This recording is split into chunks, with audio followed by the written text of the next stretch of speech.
Luso Italiano, Luxury Imports sponsors Boxing Bros UK. Hello, everybody.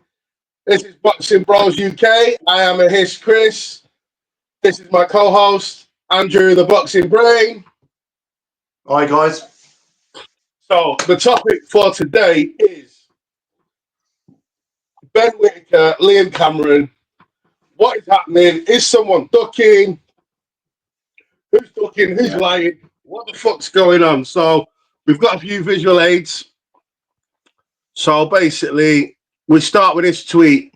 Liam Cameron tweets, "Hi, at Ben Whittaker, we're doing this rematch or what? My promoter at Queensbury has made you a very, very good offer for this fight. Your promoter, Ben Shalom, has knocked it back immediately, saying he wants it on Boxer show. So tell him to get his wallet out. Let's dance." Okay? Yeah. This is on the 4th of January, yeah? Yeah. So, response to that, obviously, there's an October Red tweet saying that Ben Shalom has made them an offer. So there's a counter offer. We've got some clips, October Red interview here. So we're going to watch these. That's it for that. They're only a few One minutes. thing I will ask you, and I don't know how true it is, and you can nullify it or add any credence to it, is I think Liam Cameron, we spoke about it last time about the rematch, and you were saying, you know, that's the fight to make with Ben Whittaker. And I think Liam Cameron posted something about offer being made, yourself saying, no, we want it on, like you said, you're beholden on a Boxer show. And then it was like, well, you better, you know, dip your hands in your pockets, etc. So talk to us about that and where we are with it. Is that true, etc.? It's not like, it feels like I was approached by the manager. Yep. Asking to make an offer. I make an offer. I'm told, no, that's not going to do it. We want X. Okay. I then offer X. I've done my job. You know, that's the number that and they you've asked offered me X for it to be on the Boxer show. In April, Ben Whittaker is going to return to the Midlands in a big way. Okay. We'd like it to be Liam Cameron. We asked how much it would cost, and we paid what they asked for. So it's hard. There's a lot of games, and I can't be bothered. Like, I was doing this. Wait, not finished. There's a little bit more. I don't either. If you want the fight, Interesting. Oh, wait, hold on. I don't either. If you want the fight, fine, it's there, and I don't want to get in a back and forth with Liam Cameron. I respect Liam Cameron. He's obviously being told what he's been told, but we've offered the money that we were asked to make, and it's there if they want it. If not, we move on. So what happens with that then? What causes that kind of breakdown when, like, I said to you, all right, then give us 50 quid and I'll do this, and then you say, all right, here's 50 quid, and I say, well, actually, Yeah, exactly. I want 75. Correct. So you got to ask that other side. So how do you rectify it then? Because we've done what the money that was asked for. Yeah. We felt was substantial, more than what we valued it at. So we've done that as all right, here you go. That's all we can do, and I hope the fight gets made. I can't. Do you think it will? I do, because I do. Do you think it will be on your platform? I do, because Ben Whittaker's going to fight in April on Sky Sports in the Midlands. They know that, and they've been offered the fight. Fraser Clark, then. So after Ben Shalom said that, Liam Cameron tweeted this after he heard that. At Ben Shalom, my promoter, Uncle Frank, has offered me 50% more than what you have offered me. And he's also offered Ben Whittaker a huge offer also. He's shown me all the emails, unlike others. Obviously, that's a dig at Ben Shalom, saying, you know, you're not being true to what you're saying. Then Liam Cameron tweets again. Saying, sorry, because we've got to get really close to read this. Tell your promoter to get to the negotiating table. Basically, it's quite small, but the paraphrasing, he said, I don't care if it happens on Sky or on the Zone, whatever, whoever pays us the most. all of whatever, whoever pays the most. Yeah. So, Andrew, like, what's your thoughts on that whole timeline? It's an interesting one for me. I think I've watched a lot of Ben Whittaker in interviews, Ben Shalom, Frank Warren over the years. Liam Cameron strikes me as a very authentic, genuine guy. I don't know that for fact. It's just my instinct. I think I tend to go more with his side. I believe there was a part of Ben Whittaker's soul left in that ring. We could have an AJ. I mean, let's be honest, right? AJ hasn't recovered since 2019 when he lost to Ruiz. I've just got this horrible feeling because Ben's a huge prospect, but we do love an underdog, don't we? In Cameron, yeah. And my overall feeling, Ben Shalom looked a little bit lackadaisical in that instance. It could be true what he's saying. My underlying kind of feeling here is that Ben Shalom wants Ben Whittaker to have as many advantages in this fight as possible. His home crowd, getting him on the Boxer show, that's my kind of overall feeling. Yeah. Whereas Frank Warren is kind of right, here's the money, potentially is offering more money, but he wants it kind of on his turn. And we know Ben Shalom and Frank Warren are a bit frosty anyway, Chris, don't we?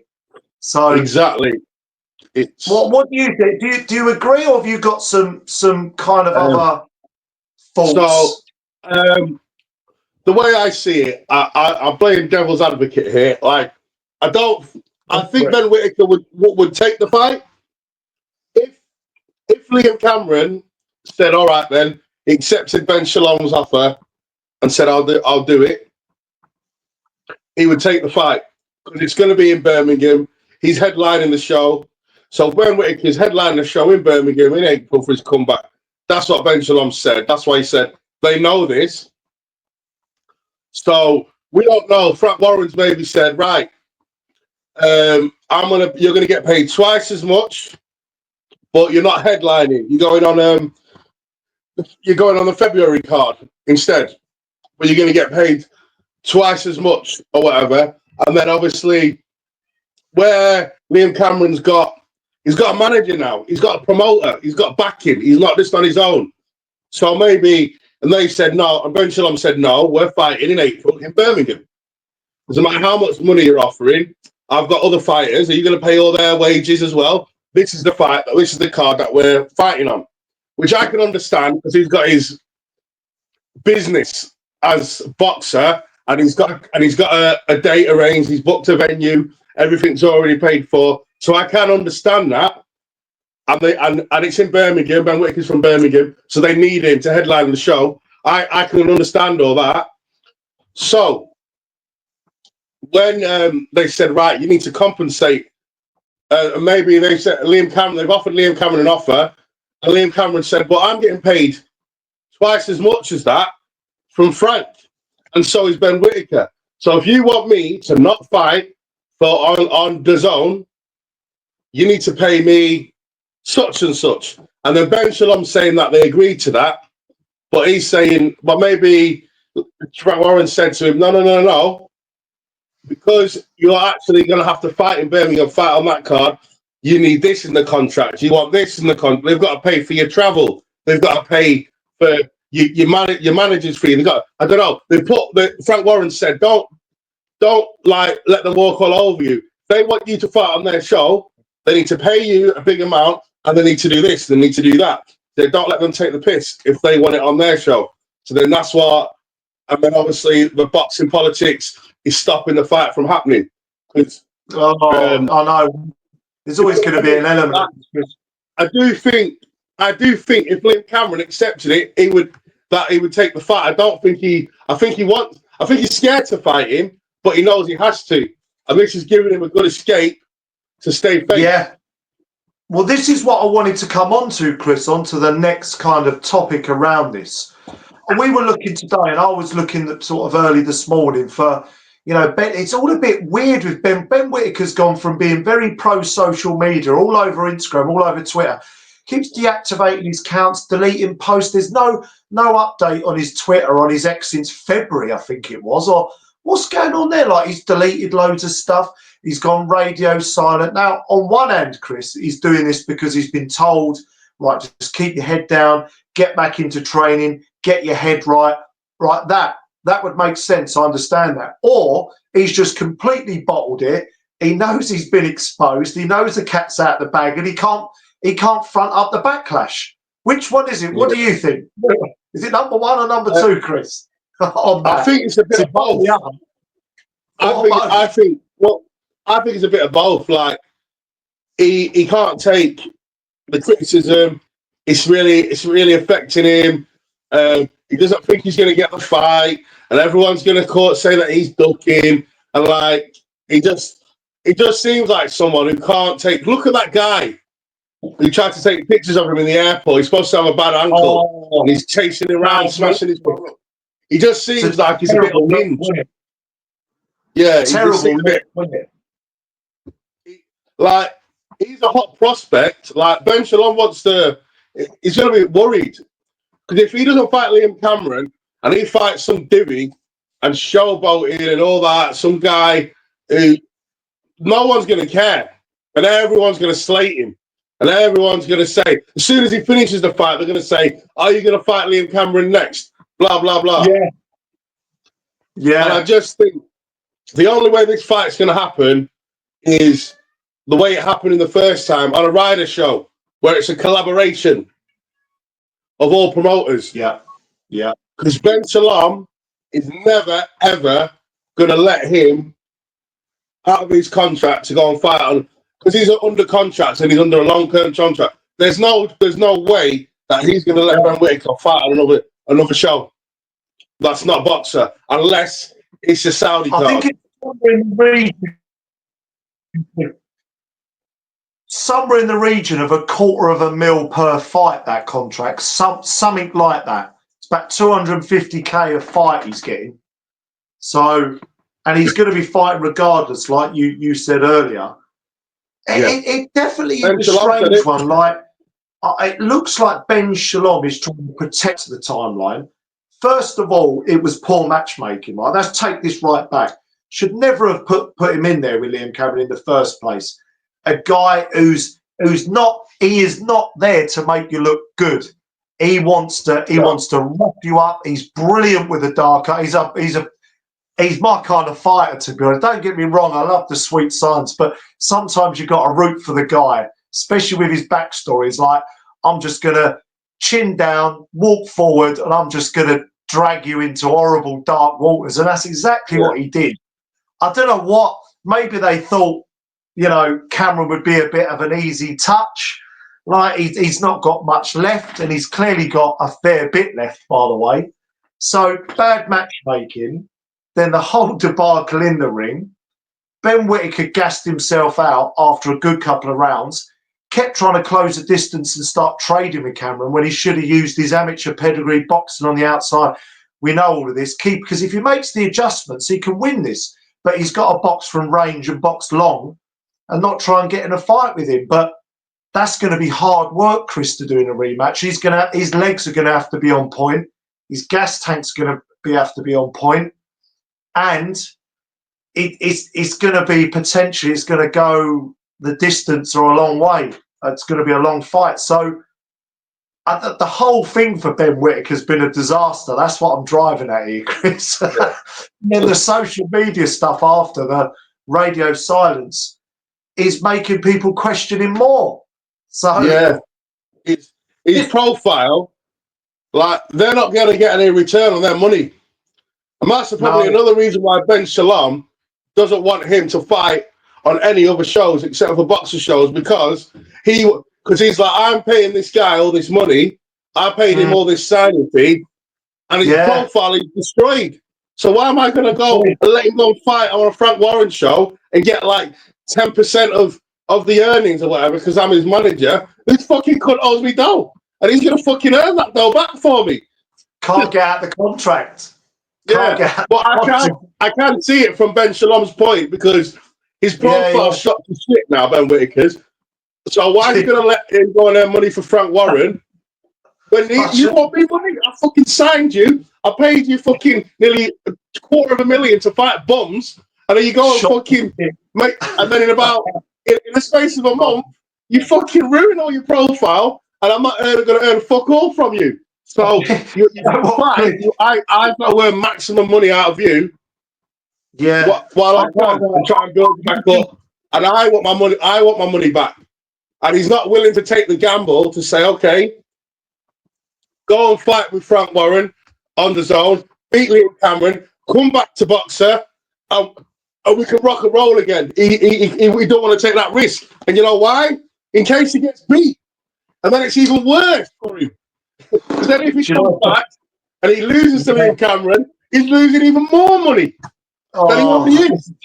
It's a disaster, isn't it? It's a disaster from start to finish. And I was rooting for Ben Whittaker. I was a massive Prince Nazim Hamid fan back in the day. But do you know what? The big difference between Ben Whittaker and Prince Nazim, the big difference is Prince Nazim could get his opponents out of there, and he had the power to back it up.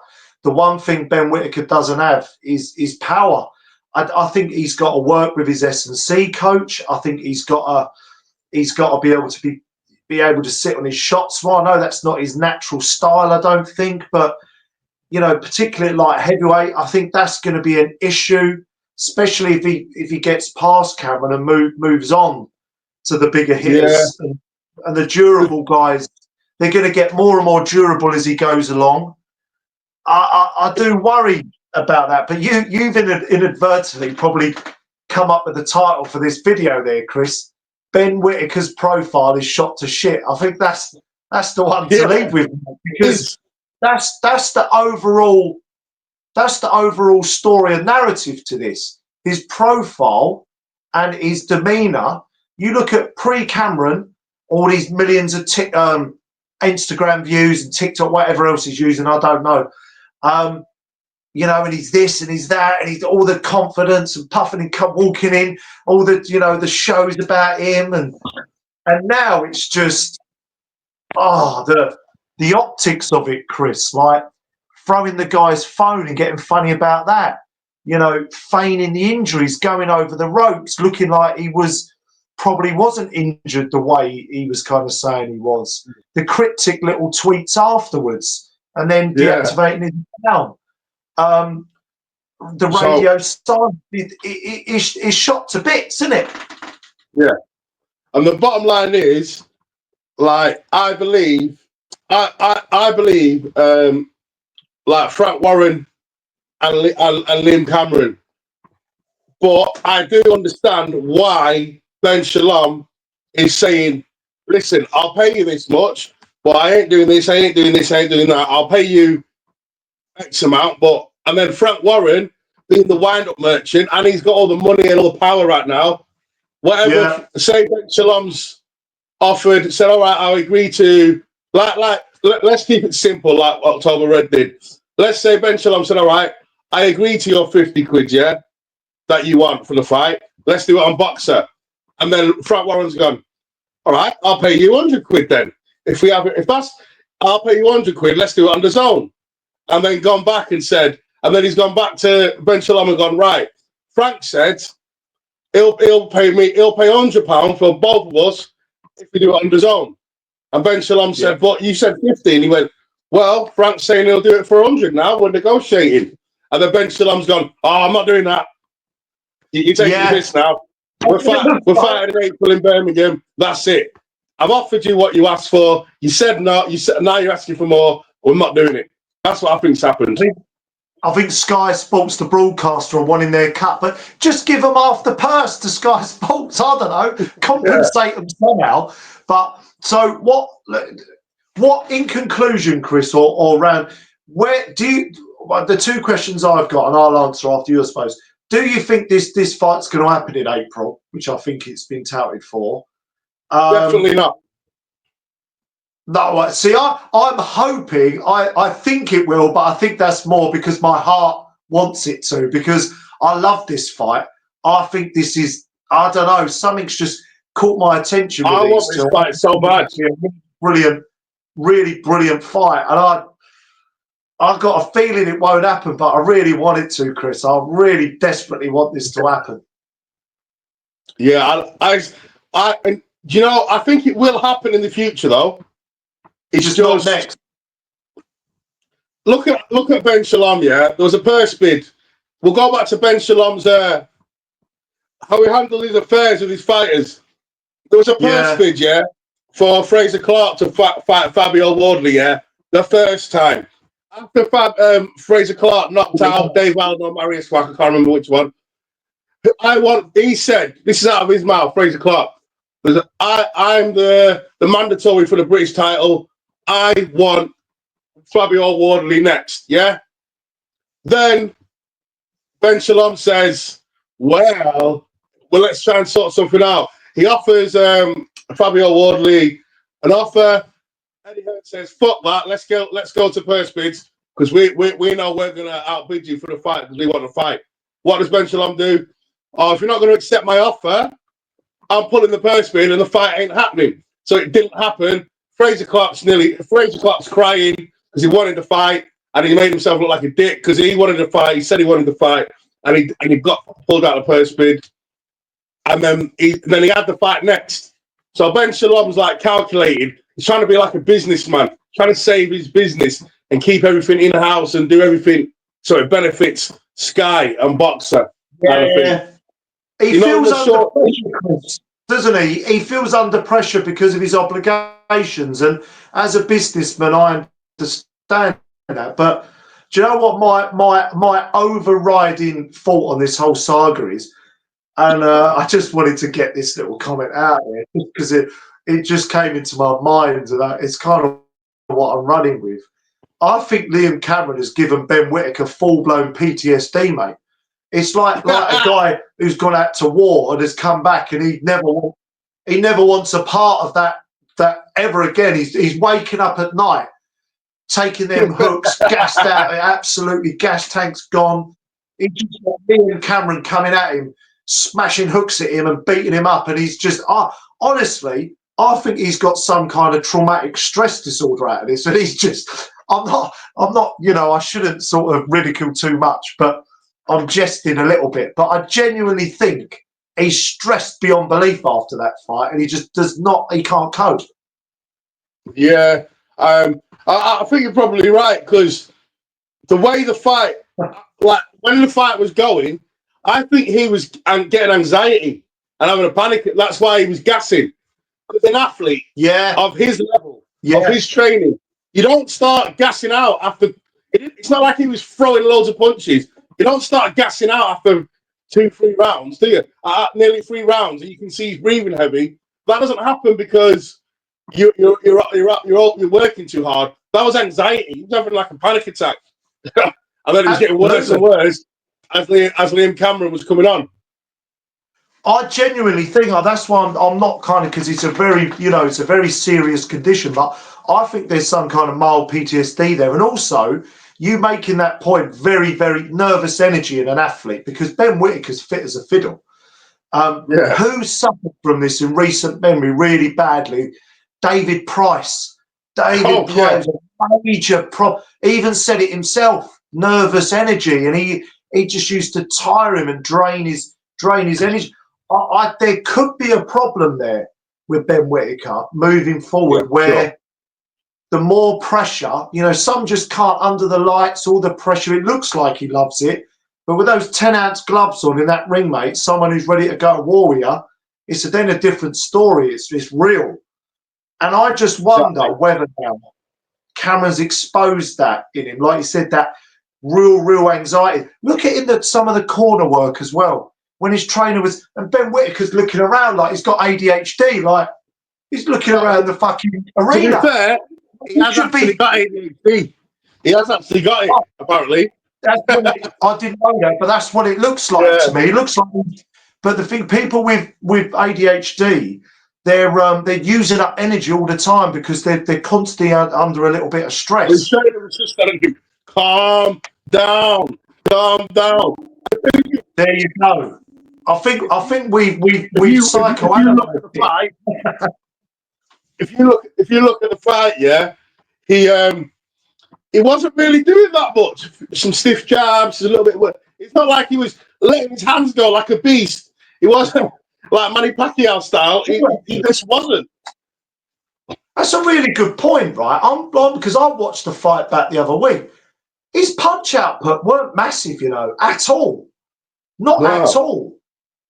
And then by the sort of fourth round, Liam Cameron started to take over, and he was taking a few shots, and we know that empties the tank as well. But yeah, he wasn't like he was triple jabbing, you know, throwing lots of combinations, right hands, right hooks, going to the body. It was straight, mate. But so we'll wrap it up now. But bottom line, I don't believe the fight's happening next. I really want it to, but I don't think it is. What about you? What do you think? What do you think?